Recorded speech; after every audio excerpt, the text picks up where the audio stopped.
Boa noite a todos. Agradecemos a presença de todos. Vamos iniciar mais um webinar dos MBAs Live da Fundação Getúlio Vargas. Hoje com o tema Recuperação Econômica, os bons ventos para o agronegócio permanecem. Aqui com a gente o professor Evandro Paulin, que é coordenador do MBA de Agronegócios, o MBA Live de Agronegócios da Fundação Getúlio Vargas, que está sendo lançado. Professor Evandro é engenheiro agrônomo, atuou como assessor econômico da Secretaria de Agricultura e Abastecimento do Estado de São Paulo. Ele é formado pela Universidade Estadual Paulista, mestre em Engenharia de Produção pela Universidade Federal de São Carlos, MBA em Administração de Empresas pela Universidade Getúlio Vargas, pela Fundação Getúlio Vargas.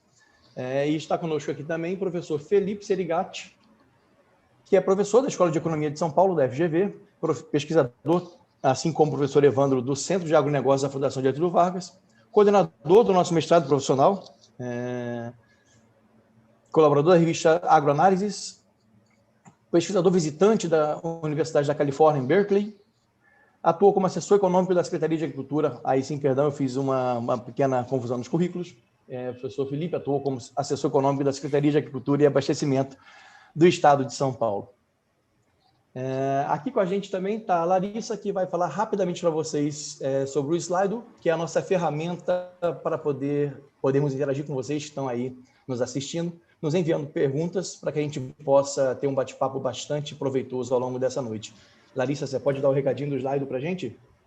Exatamente, Alan. Boa noite, pessoal. Vocês podem participar enviando as perguntas, tá? Nesse link que está aí embaixo, na descrição do YouTube. E não se esqueçam de se identificar, para que a gente possa falar com vocês aí mais pertinho, tá bom? Obrigado, Larissa. E a gente conta com a pergunta de vocês para a gente ter um bate-papo bem dinâmico.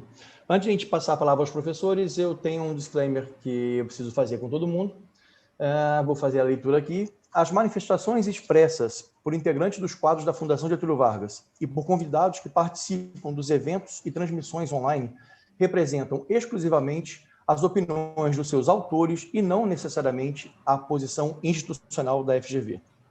Reiteramos também que todos aqui presentes concordaram em participar desse evento de forma espontânea e, com isso, autorizam o uso de sua imagem para essa transmissão, que ficará disponível posteriormente nos canais oficiais da FGV. Bom, vamos lá. Eu vou passar a palavra inicialmente ao professor Evandro, para dar uma boa noite para o pessoal, e, na sequência, a gente passa para o nosso palestrante, professor Felipe Serigati. Boa noite, pessoal. Um prazer imenso estar aqui com vocês, compartilhando essa noite. Falar um pouco mais do agronegócio, que é o assunto da vez, vamos dizer, que a gente está vendo no noticiário, em todos os canais aí, dado o desempenho recente mostrado na economia brasileira. E espero compartilhar com vocês aí, contribuir com perguntas e discussões aí pertinentes para todo mundo do agro que está acompanhando a gente essa noite. Obrigado, Alan. Vamos embora. Boa noite. Vamos lá, professor Felipe. A noite é sua. Maravilha. Muito obrigado, Alan, pelo convite, professor Evandro, pela oportunidade de estar aqui dialogando com o nosso público. E boa noite, meus caros. Tudo bem com vocês? Como o professor Evandro já adiantou, a economia brasileira está passando por algumas turbulências. Porém, né? Peraí, gente, a economia brasileira não é uma unidade homogênea, né? Tem alguns setores que estão passando por problemas mais agudos, tem outros setores que não. Tem outros setores que até estão conseguindo colher bons frutos no meio de toda essa pandemia. E nesses setores que estão colhendo bons frutos, acho que está claro para todo mundo que merece especial destaque justamente o universo agro. Então vamos fazer o seguinte, vamos detalhar, em primeiro lugar, o que tem acontecido com a economia brasileira. Em segundo lugar, o que tem acontecido com o nosso setor, com o universo agro. Parece que tem ali um conjunto de ventos favoráveis empurrando o universo agro para frente. E aí, meus caros, o que são esses ventos favoráveis? E além disso, olhando mais para frente, esses ventos favoráveis devem permanecer ou será que foi apenas um aspecto conjuntural? Então, para a gente fazer esse diálogo, convido vocês acompanhar aqui um conjunto de slides que nós preparamos para estruturar esse nosso diálogo, essa nossa conversa. Vamos aos slides, senhores. Maravilha. Muito bom, senhores.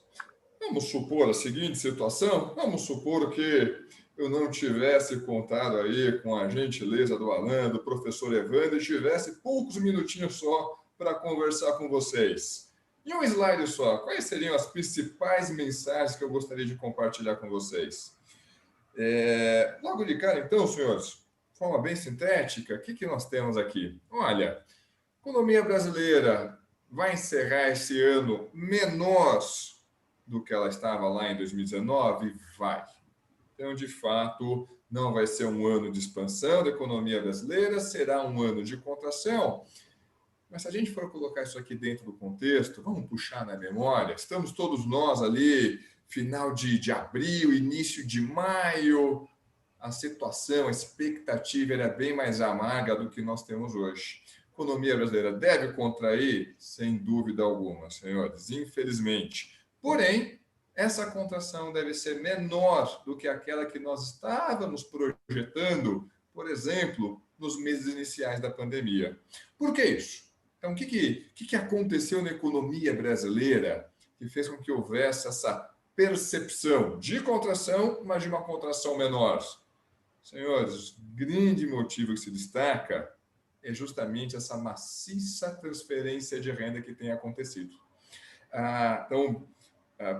Chegou ali a pandemia, esse meteoro caiu na economia brasileira, mas não só na economia brasileira, e o governo apertou uma série de botões para tentar atenuar os impactos negativos dessa crise. Entre esses botõezinhos, teve ali um conjunto de políticas que visava garantir um nível mínimo ali de renda junto aos domicílios. Dentro dessa política, naturalmente, merece especial destaque o auxílio emergencial. Senhores, sim, auxílio emergencial conseguiu transferir, ou melhor, tem transferido um volume significativo de renda e alguns setores têm já apresentado sinais, alguns até fortes, de reação a essa transferência de renda. Vamos lá, dá para falar alguns aqui bem rapidinho, não dá? A construção civil, principalmente aquela parte da construção civil da formiguinha, né? Então, quando a gente olha volume de vendas e preços também, cimento, tijolos, caramba, estão lá na casa do chapéu, estão bastante aquecidos. Venda de eletroportáteis, aspirador, liquidificadores, mas não só isso, né?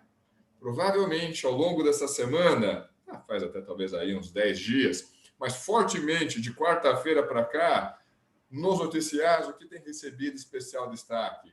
A inflação de alimentos. Mais do que isso, de forma mais específica, a alta do preço do arroz.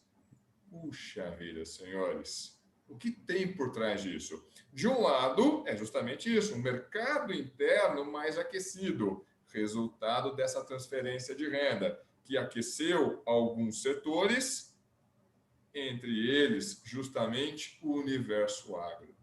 Só que no caso do universo agro, e o caso do arroz é bem emblemático nessa situação, não é apenas porque o mercado interno ficou mais aquecido, porque surgiu renda adicional nos domicílios, mas é porque o setor exportador funcionou muito bem. Ou seja, além do mercado interno, o universo agro, que é dos grandes setores da economia brasileira, aquele que consegue interagir mais com o comércio internacional, encontrou ali uma ótima válvula de escape para as flutuações que estavam acontecendo aqui dentro. De forma sintética, o que a gente pode dizer daqui até final de 2020? Tem grandes surpresas? Bom, 2020 reservou surpresa para tudo que é lado, né? Mas olha, da onde a gente consegue enxergar, senhores, 2020, usando a linguagem do mercado, já está precificado. Então, deve seguir no ritmo que nós temos observado. Alguns setores com problemas, alguns setores recuperando fôlego, economia brasileira numa trajetória ainda de contração, mas numa contração cada vez menor. O universo agro deve tocar o seu barco, mercado interno aquecido, exportações aquecidas. 2020, de certa forma, já está precificado. Então, qual que é o grande desafio que nós temos agora? E aí, meus caros, como será 2021? Passamos aí por uma série de turbulências em 2020. Alguns conseguiram passar por essa tempestade até que de forma protegida, sem se molhar muito, mas o que nos reserva 2021? Senhores, o grande foco agora é tentar construir um 2021 que consiga permanecer essa trajetória de recuperação da economia brasileira. Se eu tivesse poucos minutinhos, eu encerraria por aqui, mas como o pessoal da Fundação foi muito gentil comigo e me deu uns minutinhos a mais, gostaria de convidá-los a detalhar cada um desses pontos, senhores. Vamos lá. Então, essa ideia aqui, economia brasileira, infelizmente, vai contrair esse ano, sem dúvida alguma. Aqui, senhores, compartilho com vocês as projeções para o crescimento do PIB, da economia brasileira em 2020, só que a evolução dessas projeções do início, do final de janeiro, então, no início do ano, até o final do mês de agosto. E aí, senhores, o que chama a atenção de vocês nesse gráfico? Vou convidá-los, então, aqui a acompanhar um pouco com o cursor do meu mouse. Então, começou o ano, a gente ainda estava ouvindo ali uma historinha de coronavírus lá na China, mas tinha a sensação que a coisa ia ficar restrito ali na China. A gente estava projetando para a economia brasileira um crescimento ali de 2,5%. Aí, essa pandemia chega ali no Irã, chega na Coreia, e aí a coisa estoura de vez quando chega na Itália. Na verdade, depois a gente ficou descobrindo que o vírus já estava circulando há mais tempo, né? Mas daquelas grandes processos de espalhamento do vírus foram justamente depois da China, esses 3 países, né? Coreia do Sul, Irã e principalmente a Itália. E aí, senhores, o coronavírus desembarca efetivamente aqui no Brasil e aquela projeção que a gente já ia desacelerando, aí desaba. Passa para campo negativo, já tínhamos abandonado a ideia de que a economia brasileira ia crescer em 2020. Na verdade, a gente desce a ladeira, senhores. E chegando lá no final de maio, a gente passa a ter uma projeção, o mercado passa a gerar ali uma projeção que, na mediana, senhores, quase que bate uma contração de 7%. A gente permanece ali operando, vamos dizer assim, nesse pessimismo recorde até julho. E aí, a partir de julho, a gente começa a olhar para a economia brasileira, começa a olhar para alguns setores da economia brasileira, começa a ver alguma reação e vamos formando essa expectativa de que, ok, não vai dar para recuperar as perdas que a pandemia causou na economia brasileira, mas nós não vamos operar nesse fundo do poço aqui. E, desde então, a projeção é que a economia brasileira, embora vá contrair fortemente, essa contração vai ser menor do que aquela que a gente projetava, por exemplo, no período mais agudo da pandemia. Isso aqui é a economia brasileira. Vamos fazer o seguinte? Vamos começar a desagregar a economia brasileira? Senhores, qual que é o setor que está com a situação mais complicada? E veja que aqui, quando eu estou falando de situação mais complicada, não é necessariamente o setor que esse ano vai ter a maior contração. É aqui vai ter maior dificuldade para se recuperar.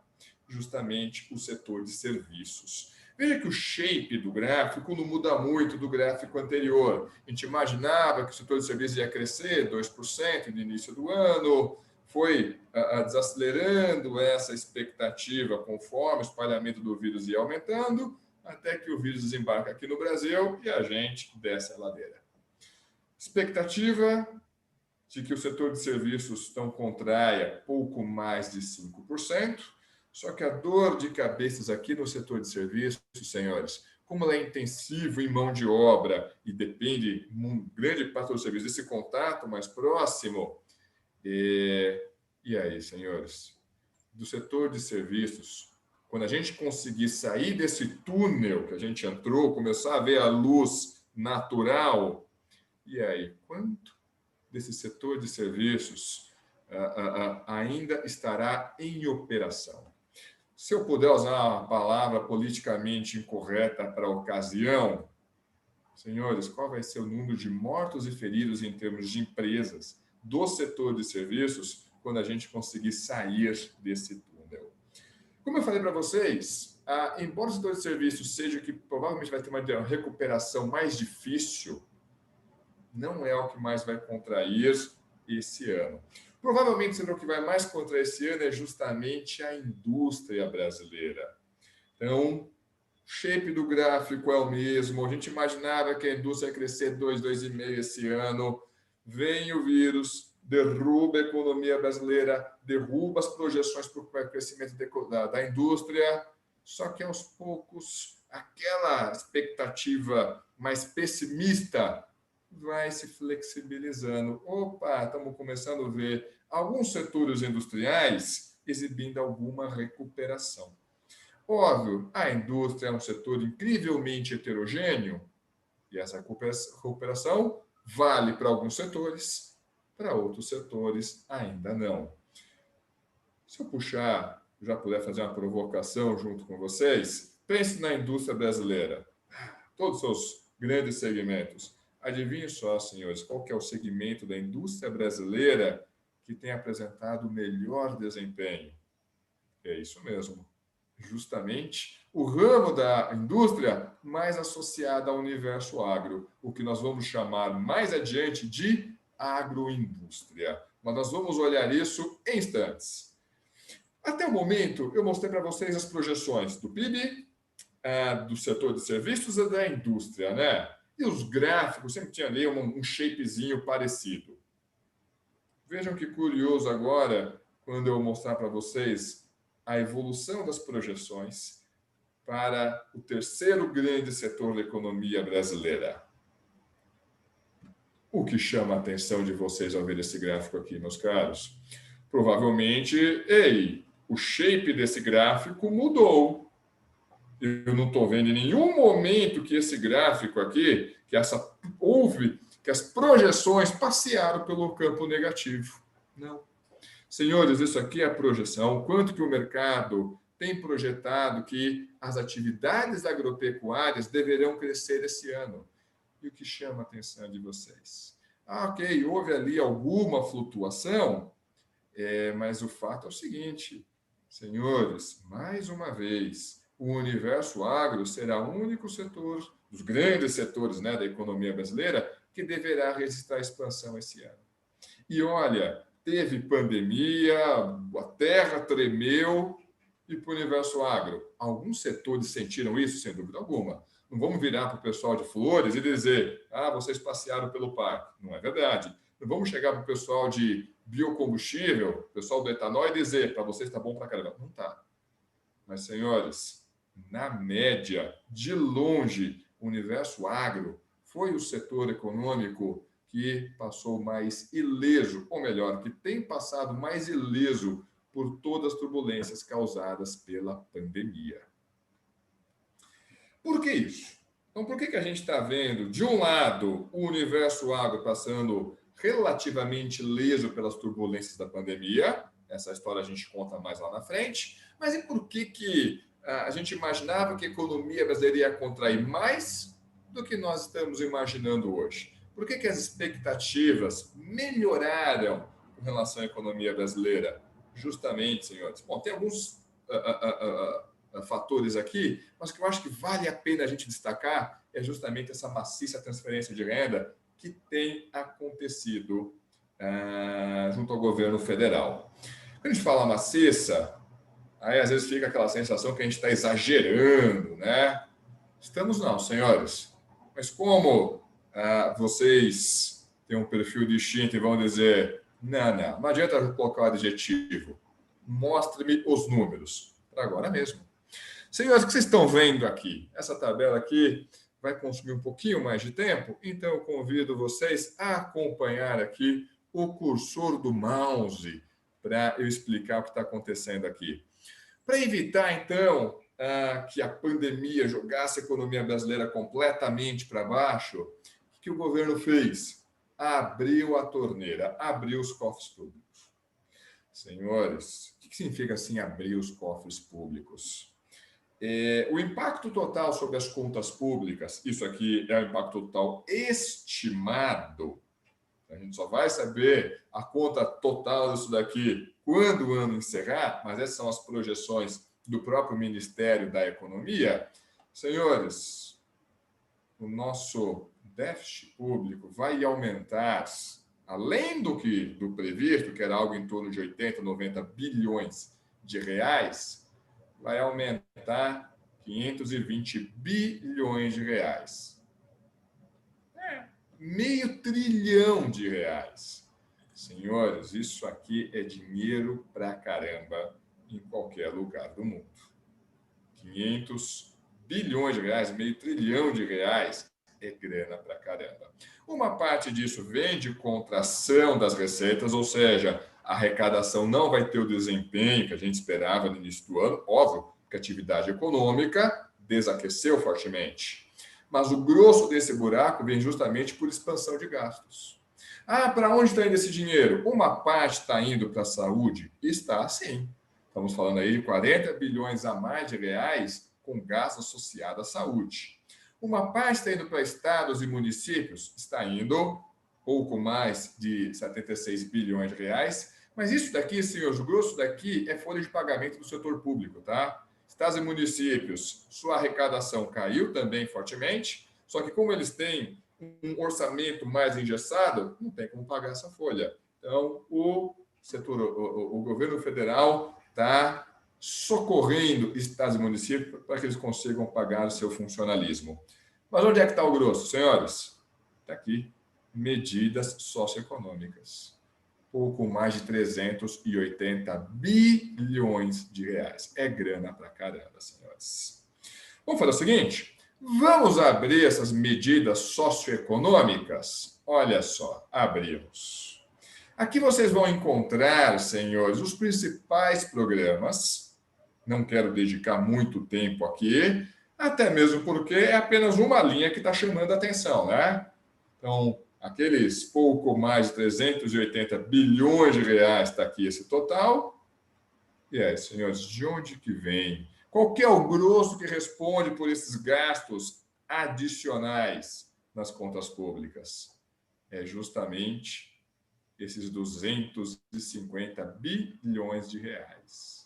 O que, senhores? Quem que é esse cara aqui? É o famoso auxílio emergencial. Ou que tem sido... Mas também não ficou esse nome, não ficou tão popular, né? O Corona Voucher. Mas é justamente os R$600, senhores. 250 bilhões de reais, vamos colocar isso aqui em perspectiva. A gente tem outros programas de transferência de renda, com especial destaque, por exemplo, o Bolsa Família. Quanto que normalmente a gente gasta com o Bolsa Família ao longo de um ano? 30 bilhões de reais. 30 bi. A gente abriu a torneira no auxílio emergencial e está saindo quanto dessa torneira, senhores? 250 bilhões de reais. É grana pra caramba. E é grana que vai diretamente para os domicílios. Puxa vida.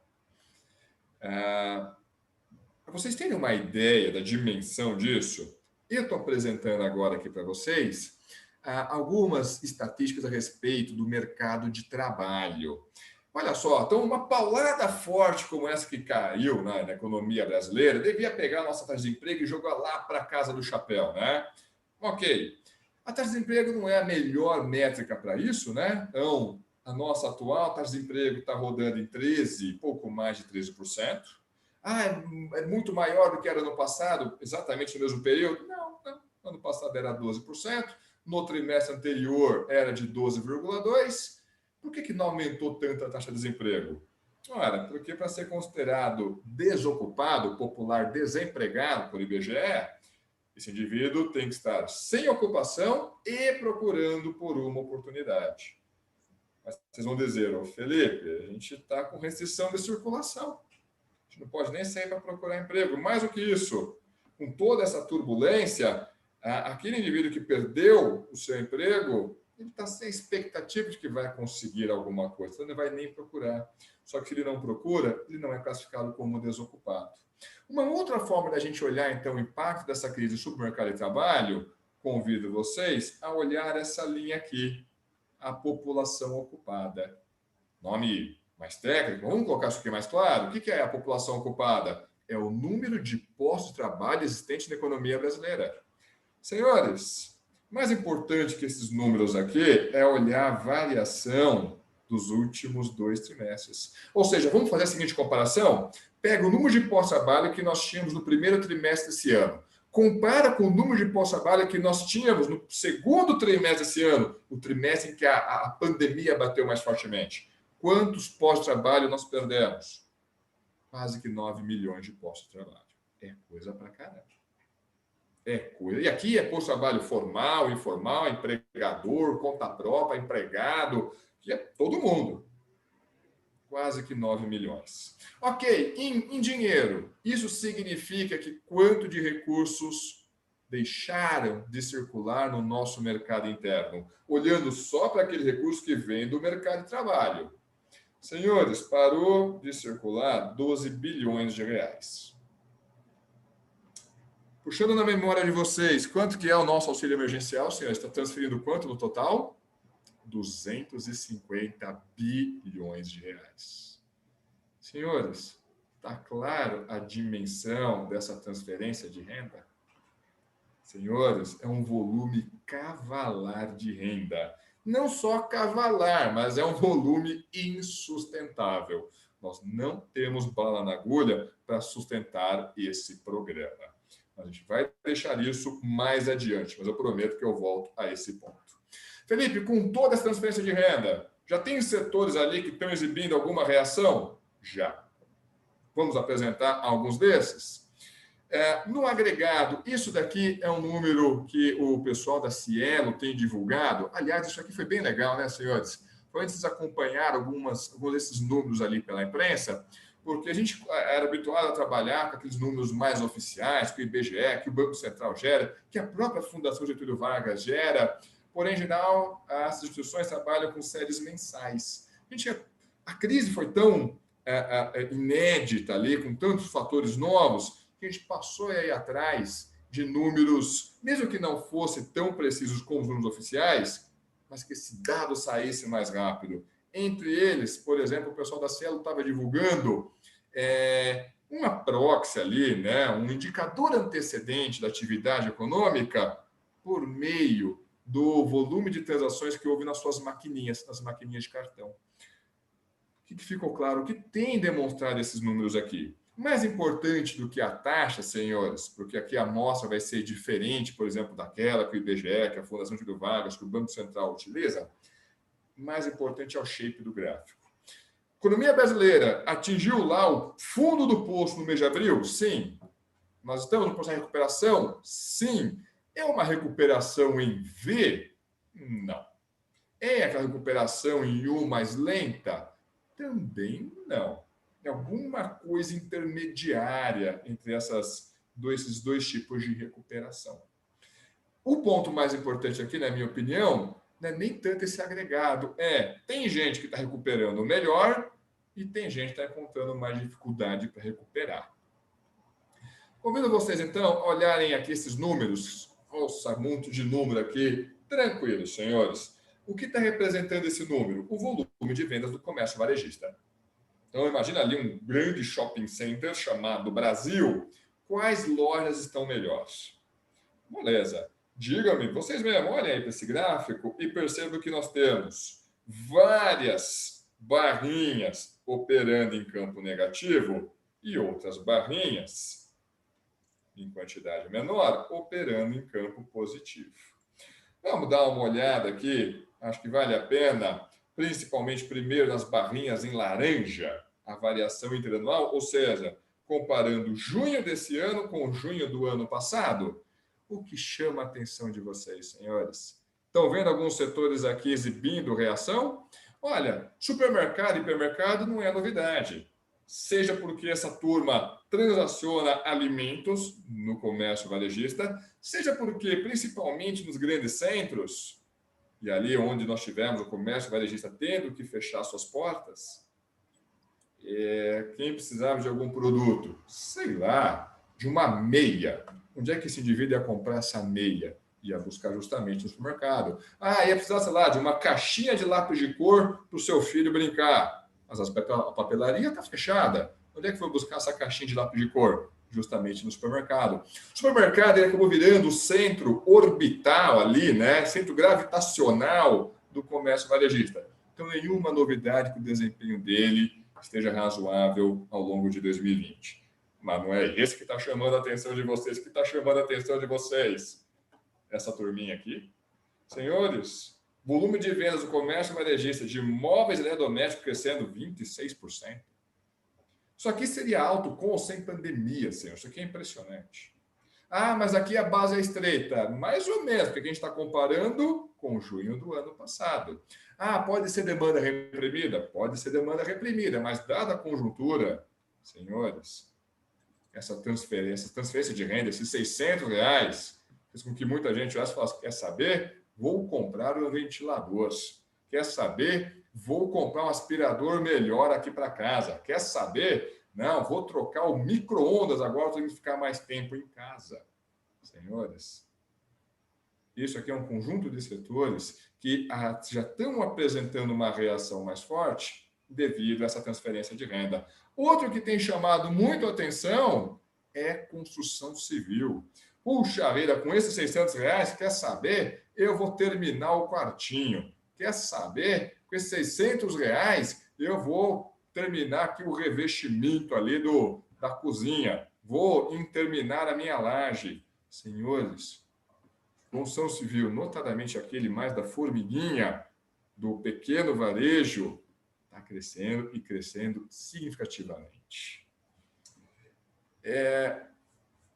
Lembra quando eu comentei com vocês? Tem um setor que está passando por sérios problemas. É justamente o setor de serviços. De novo, o setor de serviços ele é intensivo em mão de obra. Se essa mão de obra não pode se deslocar, sair do seu domicílio e ir até o local de trabalho, não tem como o setor de serviços operar. Assim como o setor de serviços, principalmente aquele que vai operar principalmente junto às famílias, essas famílias não estão saindo de casa. Essas famílias estão evitando também receber, a não ser que seja alguma emergência, esse profissional dentro do seu domicílio. Senhores, olha a paulada que nós estamos vendo no setor de serviços. E aqui não é apenas um aspecto conjuntural. Aqui tem um desafio grande de saber, e aí, quantos restaurantes, quantos bares, por exemplo, vão conseguir sobreviver a toda essa pandemia? Quantos vão estar ali vivos ou vão carregar, de repente, cicatrizes mais complicadas quando a gente conseguir finalmente sair de forma efetiva desse túnel?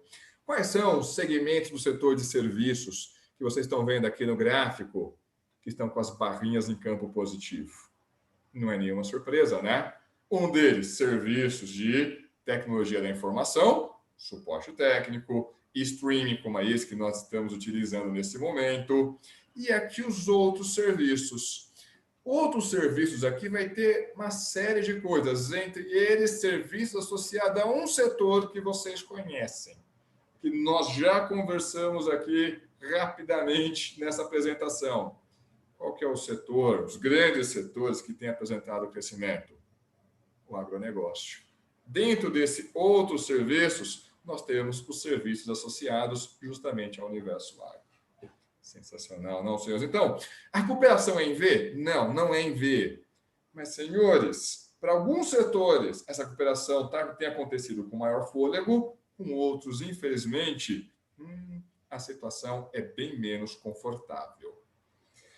Outra forma da gente olhar isso, senhores, a gente olhar para a inflação. Certamente, vocês acompanharam aí pelo noticiário, estamos passando ali por uma inflação de alimentos. E, de fato, quando a gente olha aqui a inflação, então esse aqui é o número de julho, tivemos essa semana a inflação do mês de agosto, ela deu uma aceleradinha, né? Saiu de 0,46, 0,5% para 0,7%. Peraí, gente. 0,7%. E não é a inflação do mês, é a inflação acumulada no ano.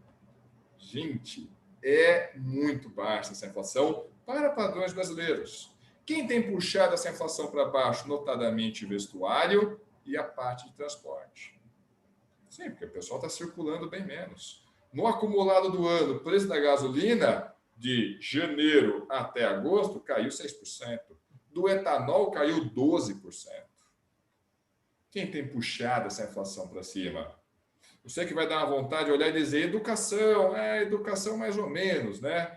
Educação está com essa inflação acumulada elevada porque, vamos dizer assim, o reajuste das mensalidades acontece em geral em janeiro, ou talvez um pouquinho lá em fevereiro, antes da pandemia ter pousado na economia brasileira. Mas quem tem puxado essa inflação para cima efetivamente, senhores, é essa turma aqui. Quem é essa turma? Alimentação no domicílio. É o preço ali dos alimentos no supermercado, junto ao varejo. Isso aqui ajuda a indicar, inclusive, quais setores estão com a demanda mais aquecida, por exemplo, a alimentação, e quais setores estão com a demanda mais desaquecida, notadamente vestuário e o setor de transportes. Vamos fazer o seguinte, senhores. Opa, manda! Alan, se me permite, eu gostaria de abrir aqui e colocar uma discussão já, alguma coisa, uma pergunta para o professor. Maravilha! Professor, eu percebi que a sua apresentação ela muda agora um pouco o rumo, ela entra no agro, né? Para a gente, até aqui, você deixou claro, pelo que você disse, que a economia ela está se recuperando, tá? E possivelmente, acredito que em 2021, o desempenho, o que os indicadores mostram, aí os economistas estão discutindo, vai ser, com certeza, um ano de recuperação e PIB positivo. O que a economia brasileira pode fazer para que esse desempenho ele seja melhor ou seja esperado, pelo menos, dentro da expectativa que está sendo colocada pelo mercado? Pois é, temos desafios aqui monumentais, né? De fato, para 2021, se a gente conseguir seguir essa trajetória, a gente vai ter um ano melhor. Bom, tem um ano pior que 2020, na média, vamos lá, não vai ser algo trivial, né? Mas ainda assim, temos um conjunto importante de desafios. Vamos por partes. Um deles, lembra que a gente mostrou ali os números do mercado de trabalho? Senhores, a gente está ali aplicando um analgésico pesado na economia brasileira. Um analgésico chamado, por exemplo, auxílio emergencial. Nosso paciente não aguenta essa dose cavalar de analgésico por muito tempo. Mesmo que ele falar, não, eu aguento, pode mandar para cá. Não temos esse analgésico, senhores. A dose que a gente tinha disponível, a gente está aplicando tudo esse ano. E tinha que aplicar mesmo, não tinha muita opção. O que tem que acontecer? O mercado de trabalho tem que exibir alguma reação. E aí tem um ponto-chave. Senhores, eu sei que isso vai depender de região para região no Brasil. Em diversas regiões pelo interior do país, o setor que dinamiza é justamente o universo agro. O agro conseguindo caminhar bem, ele consegue dinamizar a economia dessas regiões. Mas isso não vale para o Brasil como um todo. Notadamente, as principais regiões metropolitanas é a indústria acompanhada do setor de serviços.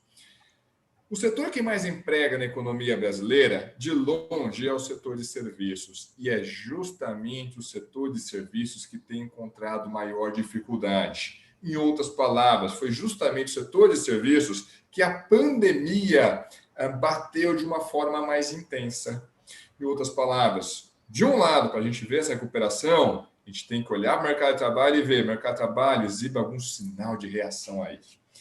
O mercado de trabalho vai dizer, ok, só que para eu conseguir fazer isso, eu preciso do meu maior aliado, o setor de serviços. A gente tem que ver essa reação no setor de serviços. A gente tem que ver ali uma circulação razoavelmente normal das pessoas. Nós temos que ver, no caso do interior do país, o universo agro parece que tem conseguido fazer a sua parte. Vocês vão ver esses números em instantes. Quando a gente olha as principais regiões metropolitanas, indústria, nós precisamos do seu fôlego adicional. O Alan, se me permite, logicamente, aqui na Fundação, como coordenador acadêmico dos MBAs de Agro da Fundação e do MBA Live, algumas mensagens que o professor traz, elas ficam claras, né? Logicamente, no momento, um cenário como o Covid, da pandemia, o governo ele tem que atuar, ele atuou e, como o Felipe disse, ele abriu o bolso aí para tentar, de alguma maneira, estimular a economia para que o impacto não fosse tão grande como, de qualquer maneira, já foi. E está falando, ó, 2021, né, Felipe? O cenário é outro, precisamos da ajuda do próprio mercado, porque essa torneira ela não vai estar aberta mais, tá? E é importante para todo mundo que está assistindo a nós aqui, que essa análise que o Felipe está fazendo, vocês estão percebendo isso, tá? Olha, o governo ele teve uma atuação na economia esse ano que mexe, que impacta todas as cadeias produtivas, também do agronegócio, tudo tem impacto direto no consumo. Acho que o Felipe vai falar um pouco mais para frente daqui a pouco isso. Tá? Então, o governo ele possui instrumentos e meios que ele utiliza, como política monetária, fiscal, cambial, para ele atuar na economia. Tá? Então, profissional do agro, gestor, tem que ter a consciência, ter a capacidade, tá, de não esperar a próxima, apenas um Felipe da vida tá fazendo uma análise dessa para a gente, mas até pensando no sucesso do negócio, de ter a capacidade de analisar esse cenário, saber, olha, o que está acontecendo no cenário econômico hoje, qual o próximo passo do governo, o que passo não vai ser dado ano que vem. Isso interfere no meu negócio. Tá? E como que isso interfere no negócio? Ele pode ser ruim, trazer restrições significativas, por um lado, que até alguma pergunta que mais para frente eu vou fazer para o Felipe também, e, por outro lado, ele pode abrir oportunidades. Tá? Então, o gestor ele tem que saber fazer isso. Tá? E no nosso MBA de agro, tá? E só vou aproveitar esse gancho, isso é um ponto que a gente discute. Tá? Nós temos disciplinas lá que nós discutimos macroeconomia, que é a intenção de dar uma visão para o gestor de como que é essa atuação que o governo tem na economia, qual que é o impacto que isso tem nas cadeias produtivas e como eu posso me antecipar. 2021 está aí, né, Felipe? 2020 já foi. Nós estamos com um ano vindo aí. Pois é, 2020, de certa forma, já está mais ou menos especificado. 2021, não. A gente ainda tem que pegar ali a chave de fenda, apertar os parafusos e colocar o ano de 2021 de pé. Porém, Evandro, acho esse ponto importante a gente compartilhar com o nosso público. Senhores, eu não vou dizer para vocês que, olha, o indivíduo que saiba ler cenários, que saiba saber para onde que o vento está soprando, vai ser um bom gestor. Não vou dizer isso, mas eu vou dizer o oposto sem dúvida alguma. Um bom gestor tem que saber ler cenários, tem que saber, e aí, esse vento está soprando para onde? Vamos colocar isso dentro do contexto do nosso setor, dentro do universo agro? Então, convido vocês novamente aqui a acompanhar essa segunda parte aqui dos nossos slides. Vocês estão percebendo ali pela imprensa, notadamente nos últimos 2 dias, o preço do arroz foi lá para a Casa do Chapéu. É verdade, foi lá para a Casa do Chapéu. Mas aí vocês também ouviram algumas sugestões para resolver esse problema, né? Entre eles, puxa vida, vamos impedir o supermercado de aumentar preço. Puxa vida, não faz sentido, né, senhores? Felizmente, a economia brasileira evoluiu bastante, a gente não está operando ali com os instrumentos do plano cruzado. E mais do que isso, né, senhores? Por que esse preço do arroz subiu fortemente? Vem aqui. Foi só o preço do arroz que subiu fortemente? Não, né? Vamos olhar alguns números. Lá vamos nós. Senhores, lembra que eu comentei com vocês? Olha, a indústria é o setor que provavelmente vai ter a maior contração dentro da economia brasileira. Mas a indústria não é uma unidade homogênea. O que eu estou apresentando aqui para vocês, senhores, é a agroindústria, ou seja, todos os segmentos industriais que estão associados ao universo agro. E veja que aqui a gente está falando em agronegócio, ou seja, a gente não está olhando apenas as atividades agropecuárias, porque para o público para o grande público, falou em agro, o que o pessoal pensa? Sei lá, em lavoura, em boizinho em cima do pasto. Isso é agro, sem dúvida alguma. Isso é agro. Mas, senhores, o agronegócio, ele vai além disso. O agronegócio vai ter a parte de indústria química, que vai produzir, por exemplo, defensivos, fertilizantes. Toda aquela indústria que vai produzir insumos para as atividades agropecuárias. Mas não é só isso. Então, esse pessoal produz esses insumos são adquiridos pela agroindústria, maravilha. Espera lá. A agropecuária produz, né, esses produtos, e o que eles vão fazer com esse produto? Senhores, esses produtos, uma boa parte deles serão manufaturados pela indústria. Isso a gente vai chamar de agroindústria. É o que vai transformar a cana em açúcar, em energia elétrica, em etanol. É o que vai transformar aquele boizinho que está em cima do pasto em carne, em hambúrguer, em nugget. Agora, nugget, ok, pensando também ali nas cadeias de frango e também de suínos. É o que vai transformar o algodão em fibras, em vestuário. Isso tudo é agroindústria. Senhores, convido vocês a olharem esse gráfico aqui, porque eu realmente acho ele bem importante, senhores. Vamos lá. Agroindústria. Vamos olhar primeiro as barrinhas azuis aqui. Agroindústria, como um agregado, ela está ainda com a cabeça embaixo d'água? Ainda está com a cabeça embaixo d'água. O acumulado do ano da agroindústria ainda é de perdas, 4,7%. De janeiro até julho, a agroindústria contraiu quase que 100% comparado com o seu desempenho lá em 2019. Mas a agroindústria também não é uma unidade homogênea. Assim como a indústria e a economia brasileira não são unidades homogêneas, a agroindústria também não é. Quem tem puxado a agroindústria para baixo?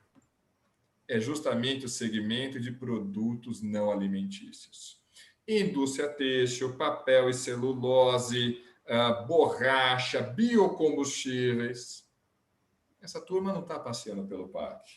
Mas aquela imagem mais clássica do agro como produtor de alimentos, e isso é agro, como é que está essa turma que produz? A agroindústria que produz alimentos e bebidas.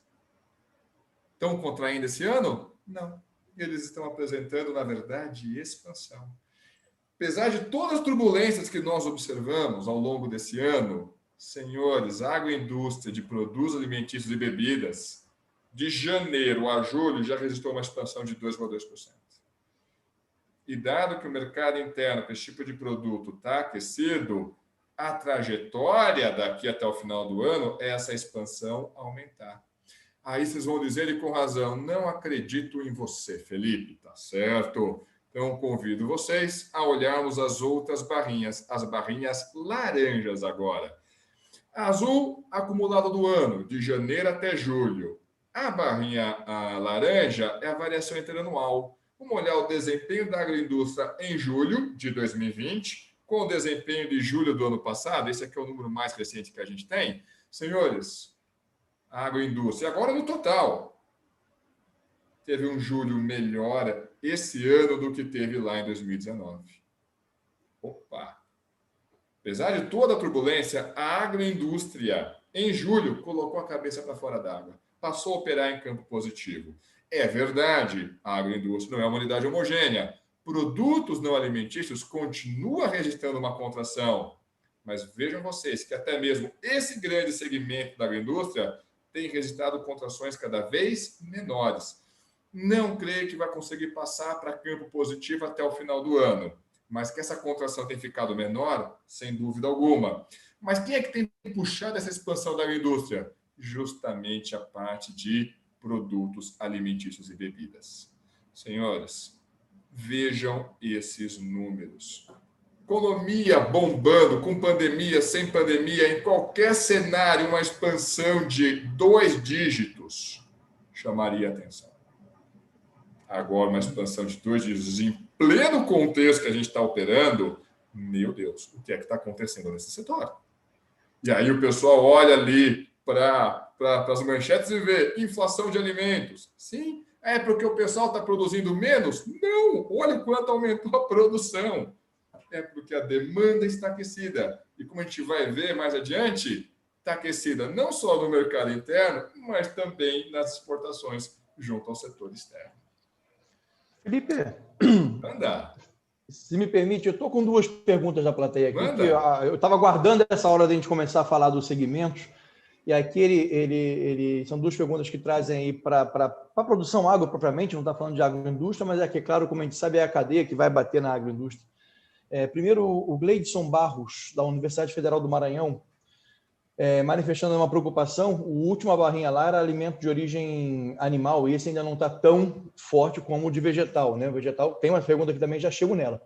Mas o Gleidson pergunta para ti. A China vetou a importação de frango brasileiro por conta do Covid e anunciou uma produção recorde de frangos. Quais as perspectivas para a indústria aviária brasileira? Dá para a gente aproveitar esse gancho para fazer um comentáriozinho? Com certeza. E mais do que isso, vamos fazer esse comentário com os números na tela? Olha só. Então, para dialogar a respeito dessa questão, acho que vale a pena a gente aproveitar os números que estão bonitinhos à nossa disposição aqui. Porque, de fato, né, o pessoal está olhando aqui dizendo, espera lá, eu estou olhando aqui que alimentos, produtos alimentícios, poxa vida, está crescendo bem, se a gente principalmente considerar o contexto, mas esse crescimento não é homogêneo. Bebidas tropeçou e faz sentido, né, senhores? Bebidas aqui é tudo, tá? Refrigerante, água mineral, sucos, bebidas alcoólicas. Onde que a gente consome, sei lá, cerveja? Uma parte no domicílio? Mas uma outra parte significativa, onde é que se dá esse consumo? Bares, restaurantes, padarias, eventos, universo corporativo. Só que toda essa parte do mercado acabou ficando mais desaquecida devido à necessidade de restringir a circulação de pessoas. Mas ainda assim, observem que em julho já tivemos uma forte expansão em bebidas. Não foi suficiente para colocar esse segmento do universo agro em campo positivo, mas sim já para mostrar alguma reação. Depois, quando a gente desce para produtos alimentícios, que é o que tem puxado a expansão, merece especial destaque alimentos de origem vegetal. Quando a gente olha alimentos de origem animal, poderia colocar o nome mais fácil, carnes, essa expansão já não está tão forte assim. É verdade, mas aqui a gente tem que colocar o contexto. Como é que a pandemia atingiu esse segmento, senhores? Então, eu estou apresentando aqui para vocês os mesmos segmentos que estavam ali no gráfico anterior, tá? Com a diferença que aqui eu acrescentei a indústria geral, toda a indústria, e a indústria de transformação. Meu Deus, o que é isso? A indústria geral tem dois grandes segmentos. Indústria extrativa, leia-se Vale e Petrobras. Ok, vai ter Votorantim, então ele é Vale e Petrobras, o grosso. E todo o restante da indústria, que é chamado de indústria de transformação. O que chama a atenção de vocês? Como é que estava a agroindústria antes da pandemia? Estava crescendo. Não era um espetáculo de crescimento, mas estava crescendo. Veio a pandemia, bateu fortemente. Mas a agroindústria tem apresentado reação. O que aconteceu, senhores, com alimentos de origem vegetal? Eles já vinham crescendo antes da pandemia e durante a pandemia aceleraram. Ou seja, quando a gente está olhando a inflação de alimentos, não dá para dizer, olha, porque o pessoal produziu menos. O pessoal tem produzido e produzido cada vez mais. É que a demanda está aquecida, demanda mais aquecida do que a oferta, o preço sobe. Tem que fazer. Mas como é que está alimentos de origem animal? Carnes. Carnes já não estava crescendo no mesmo ritmo. Então, não é que a pandemia chegou lá e jogou um balde de água fria nesse segmento. Não, esse segmento praticamente seguiu no mesmo ritmo que estava anterior à pandemia. É que o ritmo já era inferior. Aqui vai ter alguns pontos importantes, né? Por exemplo, quando a gente olha a parte de abates, olhando ali para a carne bovina, o que acontece? Gente, a gente teve um ano forte ano passado para a pecuária bovina, preço lá em cima, preço da arroba lá em cima, o pessoal começa a fazer o quê? Deixa eu segurar aqui as fêmeas, porque o bezerrinho vai estar valendo cada vez mais lá na frente. Então, o volume de abates foi restringindo. Então, veja que aqui a gente está olhando para a produção. Ora, se eu estou abatendo menos, não tem muito o que fazer. A quantidade ofertada de carne bovina acaba contraindo. Ah, mas foi a pandemia? Não foi a pandemia, senhores. Segue praticamente no mesmo ritmo. Frango aconteceu algo bem curioso com frango, né? De um lado, as exportações também têm caminhado bem, embora, né, em termos proporcionais, não tenha apresentado o mesmo ritmo da carne bovina, mas ainda assim, vale destacar que ele tem um efeito renda. Então, vamos voltar lá para o início, né, da pandemia, março e abril. O que aconteceu naquele período? O pessoal ficou assustado. Meu Deus, o que vai acontecer com a minha renda aqui, com o dinheiro disponível do domicílio? Não sei o que vai acontecer. Quer saber? Vou pôr as barbas de molho. Vou começar, então, a comprar produtos que tenham preço menor. Vocês vão lembrar que a demanda por ovos foi lá para a casa do chapéu.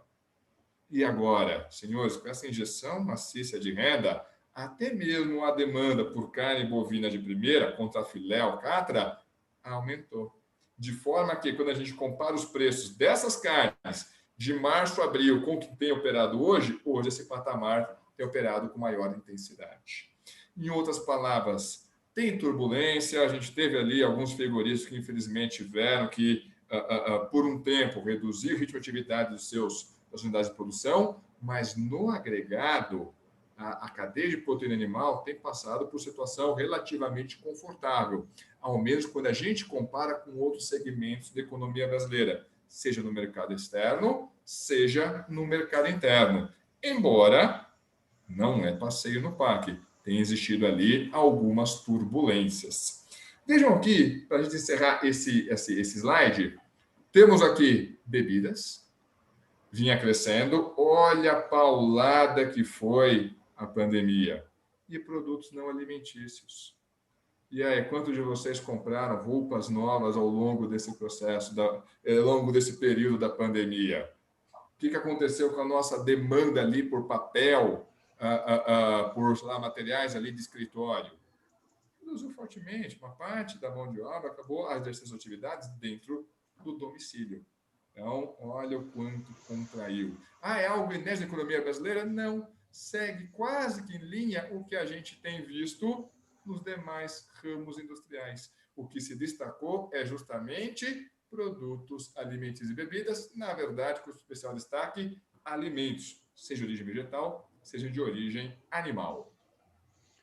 Professor, antes do senhor encerrar esse slide, porque eu tenho mais uma pergunta que está muito baseada nele, agora no alimento de origem vegetal. Por óbvio, não ia faltar uma pergunta sobre o arroz, né? Não poderíamos passar incólumes pela cena do arroz.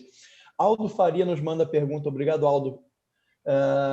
Com a crescente exportação de arroz e a alta do preço final do grão nos supermercados, para as próximas safras, será que a produção deverá aumentar? Bastante específica e direta a pergunta. Com certeza, e ótima pergunta, né? E de fato, então vou aqui novamente compartilhar aqui uns slides com vocês. Puxa vida, nós temos produzido menos arroz esse ano? Não. Senhores, a produção de arroz, tá? E aqui veja que não é a colheita de arroz, aqui é a produção mesmo, manufaturando esse arroz ali dentro da agroindústria. Vamos olhar aqui as barras azuisinhas. Esse arroz, a produção de arroz, de janeiro até julho, cresceu 10%. Redonda, vai, 9,7% é redonda, 10%. É coisa pra caramba. Até mesmo se a economia tivesse superaquecida, uma expansão de 10%, gente, merece destaque. Caramba, então por que o arroz, o preço aumentou fortemente? Ora, porque o mercado interno ficou mais aquecido. Dois grandes motivos. Quando veio a pandemia, e aí uma fração da sociedade brasileira teve que ficar dentro dos domicílios, houve uma demanda maior para que tipo de produto? Produtos não perecíveis, que você pudesse estocar dentro de casa, de fácil preparo e de menor valor agregado. Puxa vida. Então, no início da pandemia, sei lá, queijos, iogurtes, desabou. De um lado isso. De outro lado, renda. Essa maciça transferência de renda tem aumentado a demanda, notadamente de bens não duráveis. Por quê? Porque não é uma renda permanente. Os domicílios entendem que, uma hora essa renda extra vai acabar. Então não adianta eu fazer aqui grandes financiamentos ou, sei lá, aumentar ali uma despesa aqui em casa que ela vai ser fixa, permanente ao longo da vida desse domicílio. Não. É algo que vai aumentar meu conforto agora. Acabou, missão cumprida, não ficou nenhum boletinho lá para frente. E aí, na especial, destaque os eletroportáteis, como a gente já conversou, o cimento ali, o tijolo e alimentos. Senhores, chama a atenção que tem os alimentos mais sofisticados, esse que eu acabei de escrever, iogurte, queijos, o seu volume de vendas tem aumentado. E a gente consegue perceber isso justamente com uma alta no preço. Mas vamos lá. Olhando aqui para o arroz, preço lá em cima, esse alta de preço vai ser permanente? Não, né? Já vimos isso outras vezes. Provavelmente o nosso público aqui vai lembrar. Vocês lembram da inflação do tomate? Lembra da inflação do feijão? Lembra, por exemplo, virou o ano, estamos em 2019, indo para 2020, como é que estava o nosso churrasco? Estava mais caro, né? O preço da carne naquele momento estava alto para caramba. Perfeito. O que aconteceu com o preço do tomate? Ele ficou mais alto para o resto da vida? Não.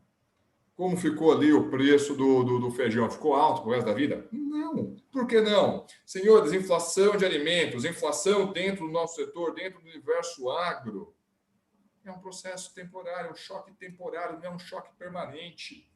Em outras palavras, o preço do feijão aumentou, o preço do arroz aumentou. Imagina nosso setor produtivo, os produtores vão olhar para aquilo e vão dizer o quê? Então não vou produzir arroz. Muito pelo contrário. Juro que o pessoal está pagando esse preço aí, a saca do arroz? Quer saber? Vou produzir mais arroz. Essa atividade está dando um retorno melhor agora. Vou até investir talvez em tecnologia para aumentar a minha produtividade. Só que quando o pessoal faz isso, aumenta a quantidade ofertada, chega mais arroz no mercado, esse preço retoma a sua trajetória de equilíbrio de longo prazo. Além disso, um outro fator importante que vale a pena destacar, inflação de alimentos, como nós temos visto aqui, senhores, não costuma contaminar outros grupos, o preço de outros grupos de produtos. Então, isso vai fazer com que a inflação exploda no Brasil? Não. Ora, por que não? Porque, em geral, a inflação de alimentos morre nela mesma, além de ser um choque temporário. A gente não está falando aqui da inflação do óleo diesel. Óleo diesel, o transporte ficou mais caro. Quem demanda óleo diesel? Todo o sistema produtivo. É o nosso principal modal logístico.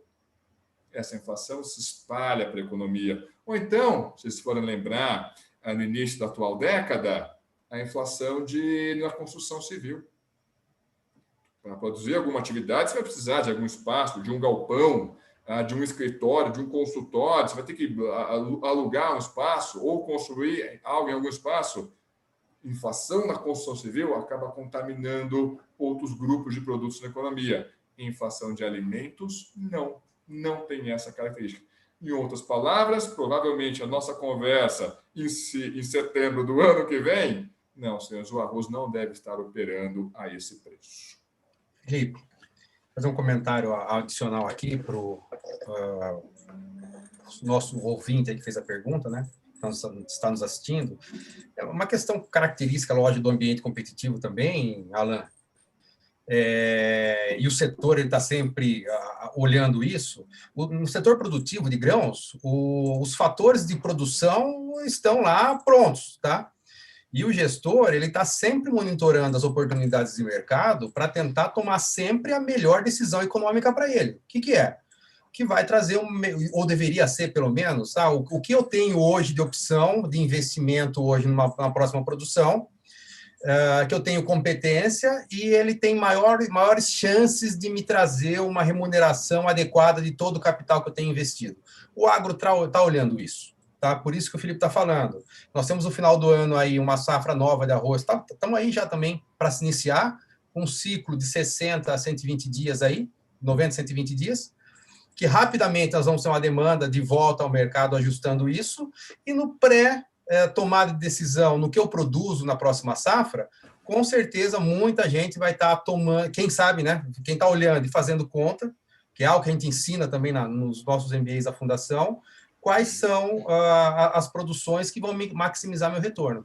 E como eu, de fato, vou tornar isso realidade, meu investimento vai ter esse retorno. Então, só confirmando o que o Felipe falou, o gestor do agro está olhando isso. E, com certeza, a produção aumenta e nós temos aí, início do próximo ano, com uma demanda mais ajustada, uma oferta mais ajustada à demanda no mercado. E, Evandro, olha só a importância desse gestor do universo agro. Gente, o agro não é uma unidade homogênea. Cada uma das cadeias que compõem o universo agro tem suas particularidades. Por exemplo, a gente viu o que acontece em produtos de alimentos de origem vegetal, tem uma dinâmica. E de carnes? Puxa vida, o que é um número negativo que pode parecer que é um problema, na verdade não. Não é uma falta de demanda, é realmente uma demanda tão aquecida que nós tínhamos no ano passado, que o pessoal acabou contraindo deliberadamente a oferta, acabou segurando ali as fêmeas. Ou então a gente olhando um outro segmento do agronegócio, que é a parte de produtos não alimentícios, em que a situação é bem distinta daquela que a gente olhou para produtos alimentícios e bebidas.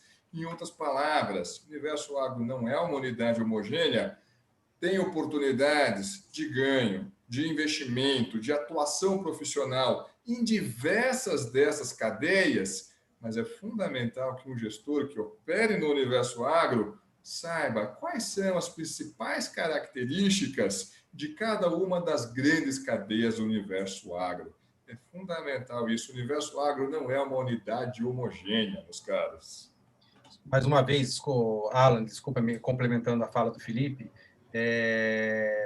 o Felipe está falando muito de cadeia, né? A gente fala de agro e está falando de cadeia. Nós temos um começo, temos um meio, temos um fim. Ninguém está isolado nesse processo produtivo inteiro, tá? E quem atua no agro, às vezes muitos profissionais que estão em regiões aí que tem o agro forte, mas não atua diretamente. Nós estamos sempre preocupados em formar pessoas na fundação que têm essa visão completa. Tá? E na oportunidade que a gente tem de discutir essa questão de apresentar as cadeias produtivas do agronegócio, conceitos e estruturas, é uma maneira de fazer todo mundo entender, e todo mundo tem que ter esse entendimento claro sempre, que é a participação dessa cadeia, como essas cadeias estão estruturadas, e como o Felipe disse, o agro ele é completamente heterogêneo, a dinâmica em que essas cadeias se comunicam e como ela se comunica ao longo dela, é completamente diferente. É outra realidade que tem que estar... quem atua tem que entender perfeitamente, entender o todo que ele faz parte. E isso, o nosso aluno do nosso MBA de agro pode ter certeza que vai passar por tudo isso, né, Evandro? Isso aí é a gente pode dizer, é um nivelamento. Nós temos advogados, engenheiros de diversas áreas que não agro, que quando ele embarca num curso como o nosso, essa discussão de cadeias produtivas, entender como o agro está estruturado, quais são os conceitos por trás disso, é basicamente um nivelamento de conhecimento antes da gente começar, porque isso aí é fundamental para a gente entender todo o processo. Maravilha. Eu queria devolver a palavra ao professor Felipe. A gente está um pouquinho avançado na hora, são 7h11 já, e eu ia devolver com uma pergunta, porque é uma pergunta que é bastante ampla e devolve aí o espaço para o professor Felipe poder voltar a conduzir a apresentação. O Luciano Barbosa nos pergunta quais as tendências do agronegócio brasileiro e mundial nesse mundo pós-pandemia. O que vem por aí, de uma forma mais ampla aí a pergunta, né? Maravilha! De novo, vamos olhar isso em números. Então, convido vocês novamente aqui a verem os slides. Isso daqui, então, eu sei que o pessoal tem falado ali da inflação do arroz, é verdade, mas eu gostaria de sempre lembrar, gente, nós estamos passando por uma inflação de alimentos, tá? O arroz, ok, chama a atenção porque é um produto básico, mas até mesmo entre os produtos básicos não é o único que o preço está lá na casa do chapéu, não. Nós estamos passando por uma inflação de alimentos de uma forma generalizada. Aqui eu trouxe alguns produtos para vocês e aqui colocando destaque para as carnes. Estou dando aqui destaque das carnes porque, senhores, Para saber ler cenários, para onde que o barquinho está indo, puxa vida, a gente tem diversos números, métricas ali à disposição. Só que o profissional, o gestor do agro, tem que saber ler esses números. A todo momento aqui eu estou dizendo para vocês, puxa vida, a demanda por carnes tá aquecida. Então, se está aquecida, por que o preço das carnes, quando a gente olha o acumulado do ano, está em contração? Porque o IPCA, ele vai comparar, esse preço está mais alto ou está mais baixo? Ele vai utilizar qual mês como referência? O dezembro do mês anterior. E como é que estava o preço do churrasco, senhores, em dezembro de 2019? Estava lá na casinha do chapéu. O preço do churrasco, das carnes, estava alto pra caramba. Então, aqui, às vezes, dá essa sensação, não, a demanda está desaquecida, olha o preço aqui está menor. O preço está menor porque a nossa base de comparação é justamente o nosso pico histórico. Senhores, um gestor que atua no universo agro, não só no universo agro, qualquer gestor, tem que saber os números disponíveis, ou ler esses números para entender para onde que o barquinho está indo, quais são os cenários para o setor, o segmento, a cadeia em que ele atua. Vamos olhar, então, para o universo agro, agora olhando para fora, tendências do universo agro. Deixa eu compartilhar esse gráfico aqui com vocês, senhores. Puxa vida, mas como é que pode? Preço de alimento está tão caro, justamente em plena pandemia. Ok, uma parte disso é porque a gente despejou um volume de renda grande sobre a economia brasileira, mas não é só isso, senhores. Um fator importante é justamente o dólar.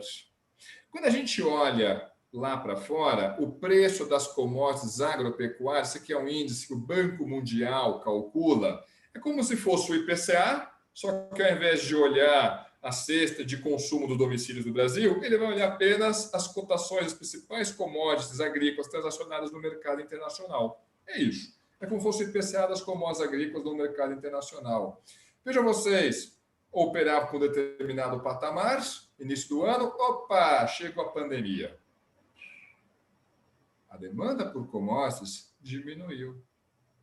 Puxa vida. Mas e por que a gente não sentiu esse efeito no Brasil? Por que no Brasil a gente está vendo essa dinâmica aqui? Só que é exatamente o mesmo índice. Só que esse índice é em dólar. Esse daqui é o que nós construímos em reais. Puxa vida, porque o valor daquilo que o agronegócio brasileiro está produzindo, tem produzido, aumentou. O produto desse setor está mais valorizado. Aí o pessoal olha a inflação de alimentos, de onde é que vem isso? Gente, de um lado é um mercado interno mais aquecido, mas de outro lado é o dólar. O produto que o universo agro produz ficou mais valorizado.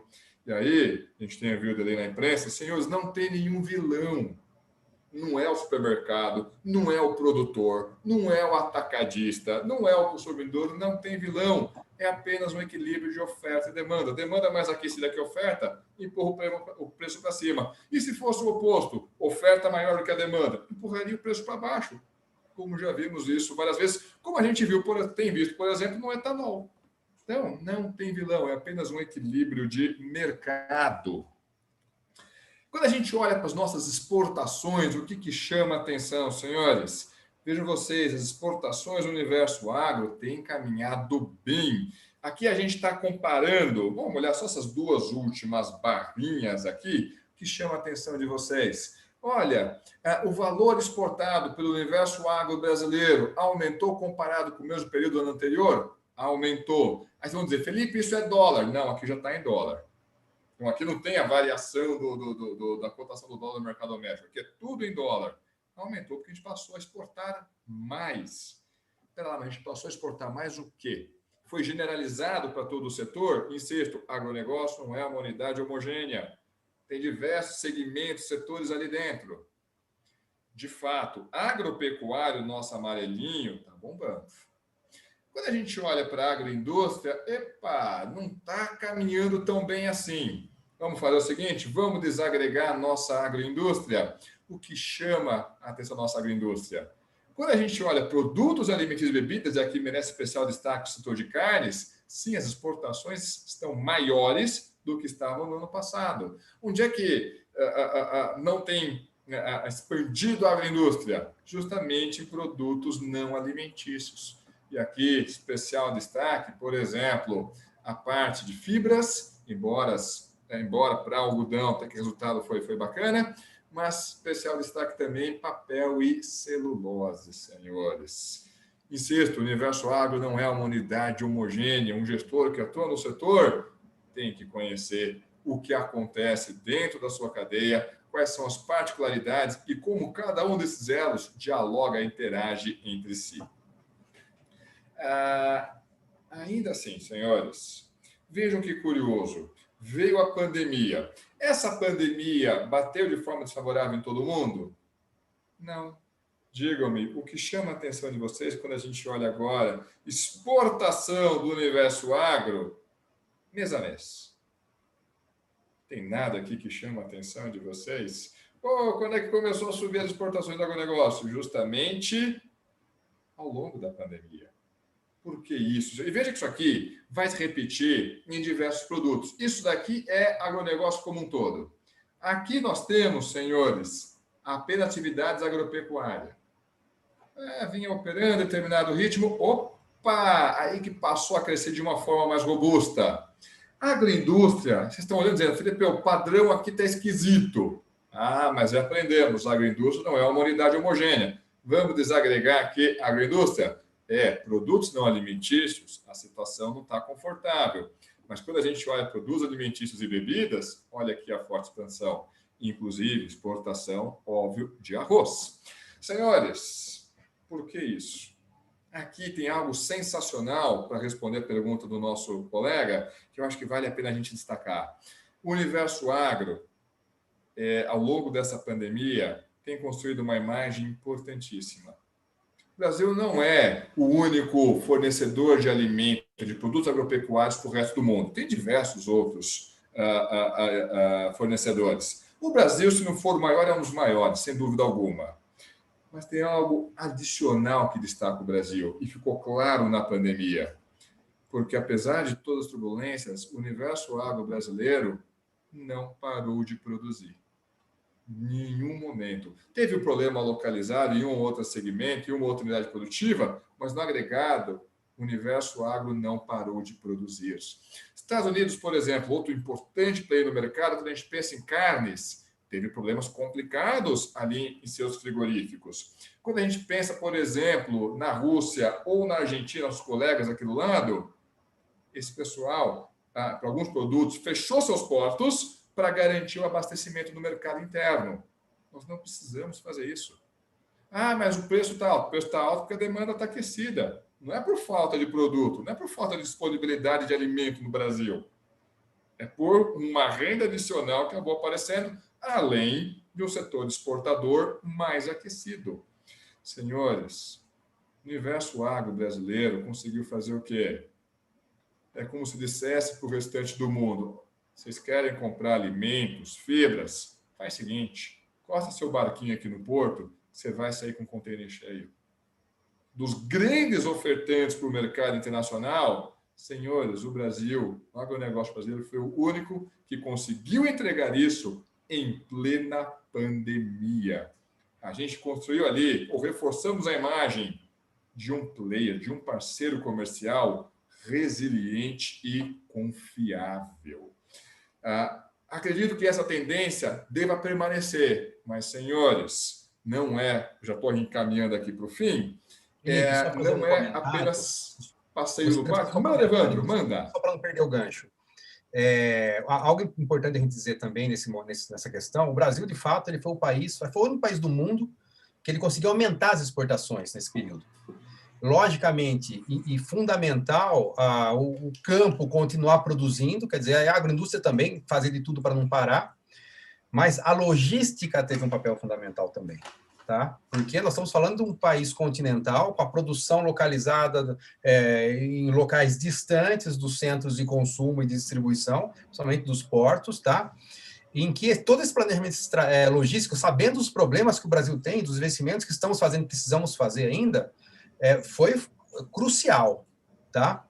Então, mais dois temas que são interessantes aí, que a gente coloca na mesa, que é a importância do planejamento logístico, tá? Isso aí, então, ele não é só a movimentação, mas é parte desde da estratégia de armazenagem e otimizar todos os processos logísticos, e a questão da inserção internacional do agronegócio, do Brasil para o mundo, tá? Isso aí, com certeza, esse período de pandemia fez com que o Brasil ganhasse força no momento de sentar na mesa daqui para frente, tá? E discutir os acordos que já estão em pauta de discussão com o resto do mundo, tá?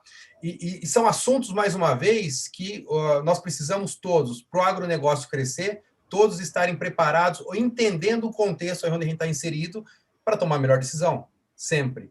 E estamos contribuindo, podemos falar assim, na formação de profissional capacitado com essa visão nesses dois aspectos também, logística e olhar para o mercado ano que vem, para o futuro, e entender qual que é o passo que está sendo dado no Brasil nesse sentido para aumentar nossos braços no mundo. Evandro, esses pontos fundamentais, mas eu queria adicionar mais um. Eu sei que o pessoal vai ficar um pouquinho bravo comigo, porque eu vou estourar o tempo. Ok, senhores, eu falo demais, eu reconheço. Mas vamos lá, senhores, não é só passeio no parque. Vamos lá. Imagina que você seja ali um europeu, falou em agro brasileiro, o pessoal lá fora está com qual outra imagem? O pessoal está olhando, ok, o agro brasileiro foi legal, olha a comida aqui no meu prato. Mas o pessoal também está criando qual a imagem do agro? Que o agro é um grande trator passando por cima da Amazônia. Não tem o que fazer, senhores. Essa imagem, sim, tem sido criada de forma equivocada pelo pessoal lá fora, inclusive por gente aqui dentro do Brasil tem sido criada essa imagem. E olha, não vamos imaginar que o pessoal de lá vai tentar reverter essa imagem. Essa é uma obrigação do setor, reverter, mostrar para o pessoal que essa imagem ela é equivocada. Senhores, sustentabilidade é um assunto que de longe entrou na pauta há muito tempo, ou seja, não basta produzir bem, tem que produzir de forma sustentável. Também não basta produzir de forma sustentável, como, por exemplo, essas cadeias nossas produzem de forma sustentável. Nós temos que sinalizar que os produtos do nosso setor têm este atributo. E mais do que isso, senhores, há ganhos ao longo desse processo. Se o pessoal está disposto a pagar um prêmio para um produto com esse atributo, nós temos que aproveitar essa oportunidade. Um gestor que vai atuar no universo agro, que atua nesse setor, não pode perder isso do radar. O pessoal tem pago prêmios por produtos com esse atributo. E veja só, muitas vezes parece aquele selinho gourmet. Ninguém sabe o que é gourmet, mas por gourmet eu estou disposto a pagar. Senhores, o universo agro é diferente, porque de fato o produto é gourmet, o produto tem atributos sustentáveis, mas a gente tem que melhorar a nossa sinalização. Há ganhos ao longo desse processo. Alan, eu gostaria só de concluir, sei que nosso tempo já ultrapassamos, mas deixar a mensagem para todos aqui assistindo a gente. Nós temos nosso MBA em agronegócio, nós temos um produto novo, que é o MBA Live, e de modo geral, o que eu gosto de falar para os alunos ou para quem conversa comigo sobre isso? Nós acreditamos que o gestor do agro, ele tem que ser capaz, tá, ser capaz de monitorar o mercado, tá? Esses números que o Felipe tá trazendo para a gente, tá? Identificar o que é importante para ele, conseguir selecionar, separar os dados, organizar, construir sua própria análise, tá? Se antecipar aos eventos do mercado e, com isso, ele aumentar as chances que ele tem nesse ambiente completamente incerto e maluco, tá? Dele tomar a melhor decisão. E a melhor decisão, o que é? Aonde eu coloco meu dinheiro? Aonde eu faço meu investimento? E, além de fazer um plano e construir esse plano para alocar o investimento dele, o recurso dele, dentro das empresas, os projetos das empresas, tá? Ter a capacidade de gestão do negócio para que esse investimento ele se torne realidade. Então, a gente tem essa visão. E eu extrapolo até para a questão hoje que a gente fala muito, está na pauta do agro, a questão de tecnologia, tá? O assunto em pauta hoje muito presente é a tecnologia no agro, investimento em tecnologia, digitalização, tá? E a gente percebe, falando com pessoas de diversos segmentos, eu acho que fica até mais forte no agro, mas em outros segmentos do Brasil, você tem ideia de telecomunicação, o que acontece? As empresas investem muito em digitalização. A gente está falando de digitalização desde do lado do hardware, tá? No agro, a gente está falando de automação, monitoramento, e está falando de software também, que é o produtor ter acesso a mais informação em tempo real para ele tomar uma melhor decisão na compra do insumo, comercialização e tudo mais. Tecnologia, ele traz mais dados. O que as empresas estão sofrendo hoje é que os gestores que estão tendo mais dados para fazer suas análises, eles não têm capacidade, não têm conhecimento, tá? Para manipular esses dados e gerar informação relevante para o negócio dele. Tá? E mais do que isso, quando a empresa de consultoria vem, implanta tudo isso e inclusive, dá um treinamento para esse gestor, o gestor ele tem uma cultura ainda dentro dele, um modo de operar, que ainda é anterior ao uso dessa tecnologia que ele está recebendo. Então, ele não faz o uso total. É necessário uma mudança cultural, inclusive, do gestor. Tá? E nessa visão, o nosso curso, a gente procura isso. Mais do que dar apenas o conhecimento, é fomentar a discussão e apresentar metodologia. Ferramentas que eu posso, de fato, sair de uma sala de aula, e agora, o que eu aprendi na sala de aula é que eu posso executar no dia seguinte na minha empresa. É isso que a gente procura. Tá? Materializar teoria em metodologia para o dia a dia da gestão do agro. Tá? Evandro, que maravilha! Convido todo mundo, aliás, importante destacar, a gente realmente estourou o nosso tempo já, mas eu preciso destacar que no projeto do MBA Live a gente tem aulas experimentais para quem quiser conhecer um pouco mais o programa do curso e experimentar mesmo uma aula com os nossos professores, procurar aí no nosso portal de educação executiva a unidade mais próxima de você para poder se inteirar um pouco mais a respeito do curso e das possibilidades dessa aula experimental. Eu, infelizmente, preciso encerrar, porque eu gostaria de ficar aqui pelo menos mais uma horinha falando. O assunto não termina nunca, mas eu queria agradecer enormemente aos professores Felipe Serigati e Evandro Faulin, agradecer muito a todos que ficaram com a gente até aqui, agradecer a equipe técnica que está conosco e reiterar que estamos à disposição. As perguntas que, infelizmente, a gente não conseguiu tempo para responder, a gente vai encaminhar para os professores e depois buscar formas de responder isso publicamente, provavelmente pelo LinkedIn dos professores. E voltamos na próxima semana com mais uma sequência de webinários. A gente está fazendo bastante. Convidamos todos a procurar também a nossa programação no nosso portal. Uma boa noite a todos. Muito obrigado. Boa noite, tudo de bom.